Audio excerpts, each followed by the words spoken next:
প্রথমে এই ভিডিওটা দেখুন পুরাই অস্থির। আরে ভাই তুমি এটা কেমনে করলা? কেন তুই শিখবি? হ ভাই আমার একটু শিখাও, তুমি চিংগামটা কেমনে ফুলাইলা? তোরে শিখামু, তোর কাছে চুইংগাম আছে? হ ভাই আমার কাছে অনেকগুলা চিংগাম আছে। তাইলে আমার এই চুইংগামের থেকে একটা চুইংগাম দে, তোরে শিখাই। না না, আমি এই চিংগাম টাকাতে কিনছি না, তোমারে দিমু না। চুইংগাম না দিলে আমি তো তোরে শিখামু না। না শিখেলে নাই, আমি নিজে নিজে চেষ্টা করুম। দেখ মনে তুই নিজে নিজে কেমনে চেষ্টা করে পারস। আমি গেলাম গা। আসলে তুমি নিজে গেলাগাদি নিজে কি চেষ্টা হইছে? করে আমি আগে নিজে দেখা নিজে ভালো। ফুলাইতে পারুম।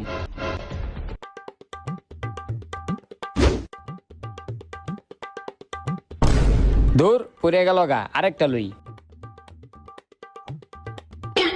দূর এটাও পড়ে গেল গা, সবটি চিংগাম পড়ে গেল গা। এই একটা চিংগাম আছে, এটাতে জেম দোক আমার ফুলাইতে হইব।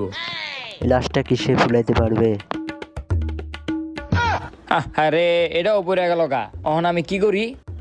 আইডিয়া। ভাই, এটা কি দেখো কাম দেখো করলো আমি রে? পারছি। কি রে